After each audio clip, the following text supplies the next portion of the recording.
네, 오늘 함께 은혜 받으실 하나님의 말씀은 야고보서 2장 1절로 26절까지의 말씀입니다. 신약 371쪽에 있는 야고보서 2장 1절로 26절까지의 말씀입니다. 지금 이 시간에는 1절 한 절 말씀만 먼저 봉독해 올려드리겠습니다.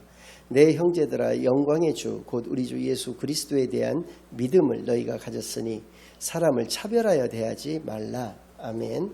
하나님 아버지 감사드립니다. 오늘도 귀한 주일로 교회로 예배로 인도하여 주신 은혜를 진정으로 감사드립니다. 지금 이 시간 저희들이 지난 한 주일간 지었던 모든 죄악을 예수 그리스도의 십자가 아래 다 내려놓고 오직 저희들의 온 영과 진리를 다하여 하나님께만 드려지는 예배를 통하여 하나님께서만 영광 받으시는 은혜의 시간으로 이 시간을 인도하여 주시옵소서. 모든 것을 감사드리오며 예수 그리스도의 이름으로 기도드리옵나이다. 아멘.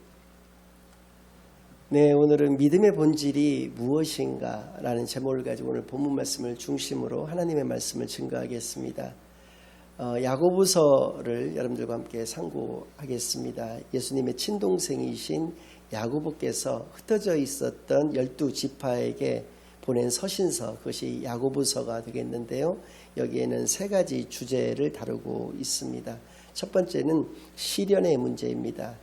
우리 그리스도인이라 할지라도 이 시련을 면제받거나 피할 수 있는 길은 없다는 것이죠. 그러면 우리가 이 시련이 닥쳤을 때 어떻게 이것을 잘 극복할 수 있겠는가라는 문제를 다루고 있는 그 성경 말씀이 야고보서라고 하는 것이고요. 두 번째는 우리 그리스도인들은 이 세상을 살아가면서 세상의 지혜로 살아가는 것이 아니라 하나님으로부터 오는 지혜를 가지고 세상에 승리하면서 살아가야 할 것을 말씀하여 주신 성경이 야고보서입니다.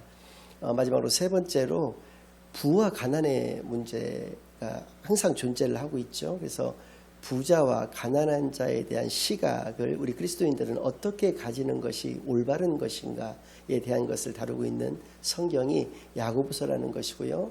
5개장으로 되어 있는 굉장히 비교적 짧은 성경임에도 불구하고 이 각각 세 가지 주제를 세 번씩 말씀하여 반복해서 말씀하여 주고 계시는 성경이 또 야고보서이기도 합니다. 1장 2절로부터 11절까지 먼저 첫 번째로 나오고 있고요. 1장 12절로부터 27절까지 재진술하여 주고 계십니다. 그리고 2장에서 또 3장 1절로 4장 12절에서 4장 13절에서 5장 18절까지 세 차례에 걸쳐서 아까 말씀드렸던 주제의 역순에 의해서 또 진술하여 주고 계시는 성경이 야고보서인데요. 오늘 본문이 2장인 관계로 오늘은 부자와 가난한 자에 대한 우리 그리스도인들의 시각이 어떤 것이 올바른 것이 될 것인가에 대한 것을 여러분들과 함께 생각해 보는 시간을 갖겠습니다. 이 부자와 가난한 자라고 하는 것은 이 문제는 어느 사회나 어느 조직이나 존재합니다. 학교에서나 사회에서나 심지어 교회에서도 이 두 부류의 존재는 늘 있는 것이죠. 그런데 오늘 본문 2절로부터 4절 말씀을 보니까 교회에서조차 이러한 시각을 가지고 있다는 것인데요. 제가 먼저 한번 읽어드리겠습니다. 만일 너희 회당에 금가락지를 끼고 아름다운 옷을 입은 사람이 들어오고 또 남루한 옷을 입은 가난한 사람이 들어올 때 너희가 아름다운 옷을 입은 자를 눈여겨보고 말하되 여기 좋은 자리에 앉으소서 하고 또 가난한 자에게 말하되 너는 거기 서 있든지 내 발등상 아래에 앉으라 하면 너희끼리 서로 차별하며 악한 생각으로 판단하는 자가 되는 것이 아니냐라고 말씀하여 주고 있습니다. 2000년 전에도 초대교회의 모습에서 회당에 예배를 하러 들어오는 사람들 중에 부자가 있었다는 것이죠. 그리고 가난한 사람이 있었다는 것입니다. 부자가 들어왔을 때는 좋은 자리로 안내하면서 여기에 앉으시라고 이렇게 안내를 하고, 가난한 사람이 들어오면 너는 그냥 거기에 서 있던지 내 발밑에나 그냥 앉아있으라 라고 한다는 것이죠. 이것이 예전 성경의 개역 성경 같은 경우에는 지금 현재 새 성경에는 차별하여 대우하지 말라라고 말씀하고 계시는 것을 외모로 취하지 말라라고 말씀하여 주셨습니다. 그러니까 외모를 통해서 사람을 차별 대우하지 말 것을 말씀하여 주시는 것이죠. 그러니까 야고보서에서 전체적으로 다루고 중요하게 생각하시는 그 말씀은 행함이 있는 믿음 또 행함이 없는 믿음인데요.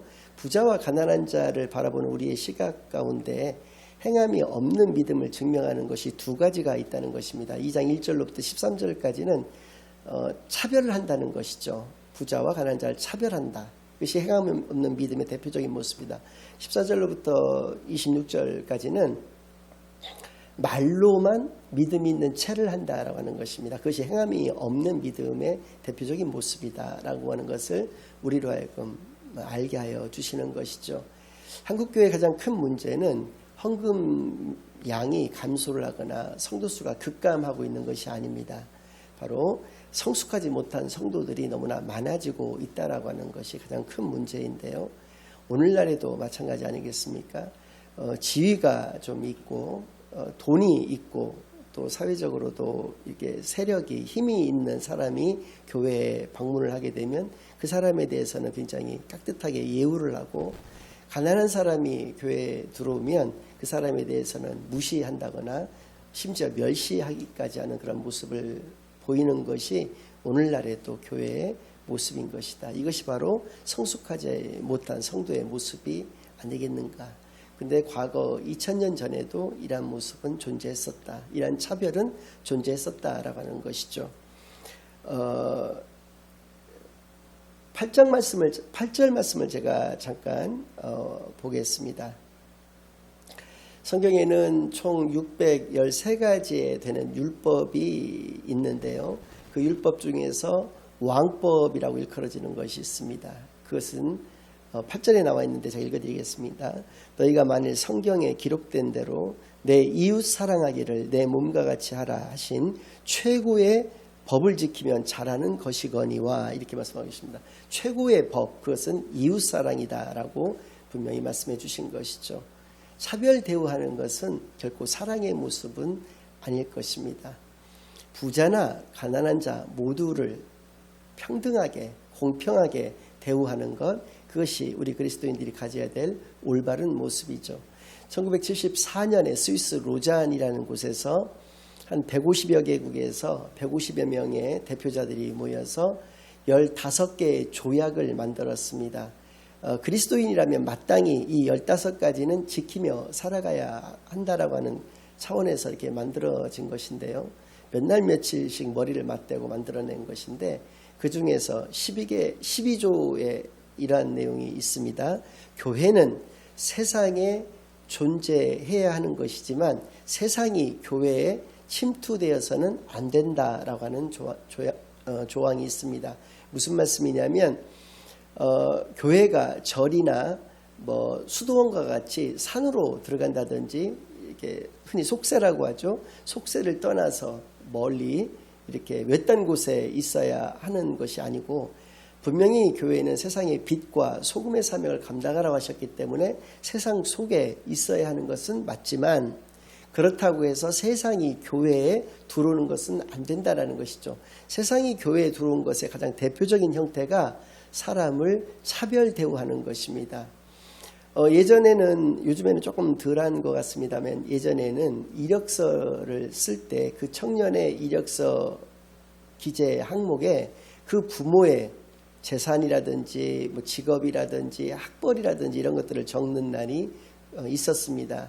그것이 과연 그 청년에게 공정한 기회를 제공하여 줄 수 있는 그런 항목인 것인가?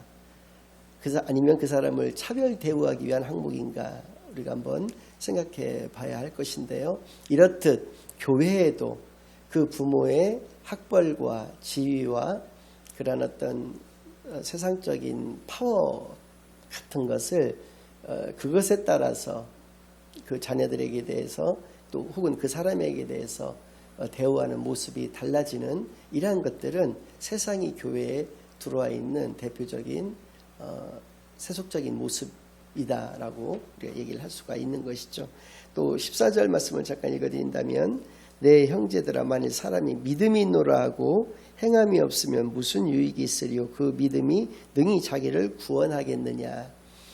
그렇습니다. 행함이 없는 믿음이 그 사람을 구원할 수 있겠는가?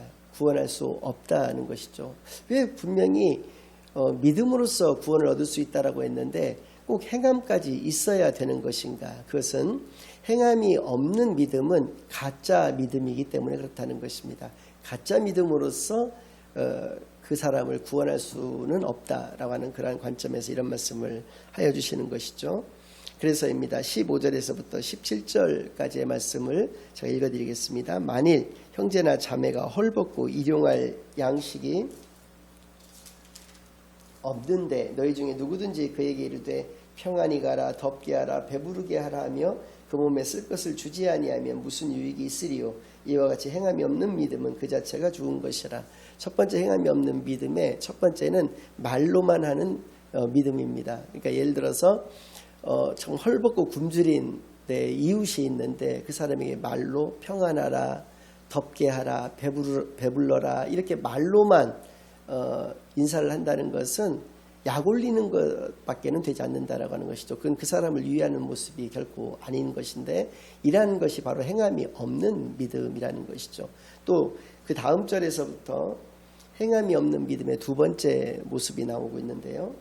어떤 사람은 말하기를 너는 믿음이 있고 나는 행함이 있으니 행함이 없는 내 믿음을 내게 보이라. 나는 행함으로 내 믿음을 내게 보이리라 하리라.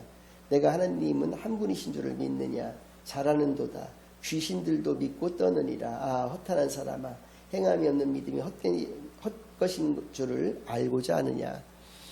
그렇습니다. 귀신들도 하나님이 계시다라고 하는 것, 하나님이 어떤 분이시다라고 하는 것을 알고 있다라고 하는 것입니다. 그러나 귀신들은 하나님을 믿지는 않는다라고 하는 것이죠. 우리들 중에서도 그런 분들이 굉장히 많습니다.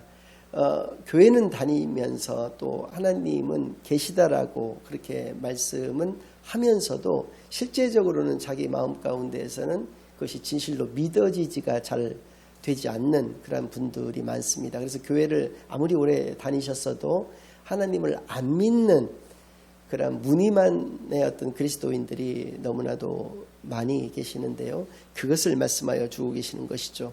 그러니까 하나님을 알고는 있되 하나님의 말씀에 순종하거나 믿지 않는 자가 어떻게 귀신과 같이 그러한 자가 어떻게 구원을 얻을 수 있겠는가라는 것을 우리에게 말씀해 주시는 것이죠. 그래서 21절로부터 26절까지는 두 사람의 예를 들어서 나오고 있습니다. 하나는 아브라함이었고요. 하나는 그 여리고성에 있었던 기생 라합이라는 사람인데요. 아브라함과 같은 경우는 이삭을 바친 그 행함이 있는 그 믿음을 통해서 그가 하나님의 자녀인 것을 그리고 믿음의 조상인 것을 증명하였다는 말씀이 나오고 있고요. 기생 라합도 마찬가지입니다. 그가 비록 이방인이었지만 하늘에서도 땅에서도 하나님과 같으신 분은 계시지 않는다라고 그 정탐꾼 두 명에게 그렇게 고백을 했습니다. 그런데 그 고백으로서만 그친 것이 아니라 목숨을 걸고 자기 자신의 목숨만을 걸었던 게 아니라 자기의 전 가족들의 목숨을 다 걸고 그들을 숨겨주었고 그들을 도망갈 수 있도록 해주었다라고 하는 것이죠. 그러한 행함이 있는 믿음이 그를 구원하였다. 여리고성의 모든 사람이 다 진멸되었을 때 기생 라합과 그의 가족들만 살아남았던 그러한 것을 통해서 행함이 있는 믿음만이 그를 진정으로 구원으로 이끌 수 있다라고 하는 것을 우리에게 알려주십니다. 그리스도인의 목표에 대해서도 그 로잔 조약에서 말씀하고 계시는 것이 있었는데요. 그리스도인의 목표는 가능한 모든 수단을 총동원하여 이 좋은 복음의 소식을 모든 사람에게 증거하여 구원에 이르는 기회를 제공하는 것이다 라고 규정하였다는 것이죠. 즉 구제와 전도가 그리스도인의 의무인 것을 분명하게 말씀하여 주셨습니다. 방금 전에 읽어드렸던 사람을 차별 대우하지 말 것을 말씀하셨던 1절의 말씀이나 행함이 없는 믿음은 죽은 믿음이다라고 말씀하고 계시는 14절의 말씀에 부인할 수 있는 사람은 없을 것입니다. 그것이 당연한 말씀이다라고 누구나가 말씀을 하실 테지만 그 말씀을 실천하는 사람은 또 굉장히 드문 것이 사실입니다. 왜 실천하기가 어렵냐면 그렇게 구제와 전도를 하기 위해서는 돈이 있어야 되는데 그렇게 쓸 돈이 없는 것입니다. 왜 돈이 없냐면 헛것에 써버렸기 때문에 그렇습니다. 예를 들어서 교회와 같은 경우는 그 잉여되는 헌금을 교회 예배당을 증축을 하거나 신축을 하는데 혹은 내부 인테리어를 화려하고 좋게 꾸미는데 또 어떤 시설들 같은 거를 좋은 시설을 갖추는데 그 돈을 써버렸기 때문에 이 구제와 전도에 쓸 수 있는 여력이 없다라고 하는 것이고요. 마찬가지로 개인도 마찬가지입니다. 성도들도 자기가 쓰고 싶은데 이미 그 돈을 다 써버렸기 때문에 이 행복이라든지 믿음이라든지 이런 것들은 써도 끊임없이 더 확대 재생산되어질 수 있는 것이지만 이 물질이라고 하는 이 재화는 제로섬 게임입니다. 그래서 내가 100을 가지고 있었는데 50을 썼으면 50밖에 안 남는 것입니다. 내가 50을 썼는데도 100이 그대로 남아있거나 하는 것이 아닌 것이죠. 아주 대표적인 제로섬 게임, 그것이 바로 이 물질의 재화인데요. 이렇게 돈을 헛군데 다 써버렸기 때문에 정말 정작 그리스도인들이 그 의무를 감당해야 될 그런 구제나 선교와 같은 데 쓸 수 있는 물질은 없기 때문에 그 말씀 자체는 참 다 동의를 하고 옳다라고 하면서도 그렇게 실천할 수가 없게 되는 것입니다. 그래서입니다. 우리가 정말 이 그리스도인의 목표에 걸맞는 그런 그리스도인이 되기 위해서는 정말로 검소한 생활을 해야 될 것입니다. 그 집에 냉장고를 열어보면 그 사람의 신앙의 수준을 알 수 있다라는 말이 있고요. 그 집에 옷장을 열어보면 그 신앙의 수준을 알 수 있다라는 말이 있습니다. 우리는 검소한 가운데에서 정말 온전한 하나님의 자녀다운 생활을 이 땅에서 살아내야 될 것입니다. 두 번째는 흔히 이런 말씀들을 하십니다. 어떠한 어려움 같은 것들을 토로하였을 때 기도해 봅시다. 제가 우리 성도님을 위해서, 우리 형제님을 위해서, 자매님을 위해서 정말 기도하겠습니다 라고 하는 말씀들을 많이 하시는데요. 기도만 해서는 안 됩니다. 물질과 기도로 후원하는 우리 그리스도인들이 되어야 할 것입니다. 말로서만 하는 그러한 구제, 이것은 정말 아무런 쓸데없는 구제이면서 구제라고 얘기할 수도 없는 그러한 것임을 오늘 본문 말씀을 통해서 깨닫게 되어지는 시간이 되기를 바랍니다. 결론을 말씀드리겠습니다. 첫 번째입니다. 신앙은 이러한 관점에서 자기 자신과 싸우는 것이다 라는 것을 우리가 알 수 있게 하시는 것이고요. 두 번째는 우리 그리스도인들은 정말 사람을 그러니까 외모로서 차별 대우해서는 안 되는 것임을 알 수 있게 하여 주십니다. 세 번째로는 입으로만의 신앙이 아니라 행함이 있는 믿음을 통해서 그리스도인인 자기 자신을 증명해 낼 수 있는 저와 여러분 되시기만을 바라겠고요. 마지막으로 네 번째, 행함 있는 믿음 혹은 행함 없는 믿음이라고 할 때 믿음과 행위를 비교시키는 것으로서 오해하시는 분들이 너무나 많은데요. 아까 말씀드린다시피 행함이 없는 믿음은 가짜 믿음이고 행함이 있는 믿음이 진짜 믿음이다. 그래서 진짜 믿음과 가짜 믿음을 비교하는 것이 바로 야고보서의 기록 목적이라고 하는 것을 깨달으셔서 여러분들이 야고보서를 오늘 다시 이 말씀을 묵상하시면서 이 말씀의 목적대로 우리의 삶을 살아내시는 저와 여러분이 되시기만을 예수 그리스도의 이름으로 간절히 축원합니다. 아멘. 이제는 우리 주 예수 그리스도의 은혜와 아버지 하나님의 극진하신 사랑과 성령 하나님의 내주인도 역사 교통하심이 믿음의 본질, 복음의 본질은 사람을 외모로 취하는 것이 아니고 또 말로만의 신앙이 아니라 우리가 온전한 하나님의 자녀다운 그런 모습을 통해서 믿음의 본질을 가질 수 있다라고 하는 것을 깨닫고 또 이 말씀대로 실천하는 귀한 삶을 살기로 다짐하고 결심하고 돌아가는 모든 사랑하는 주의 자녀들과 그 가정 위에 이제로부터 영원까지 항상 함께 있을지어다. 아멘.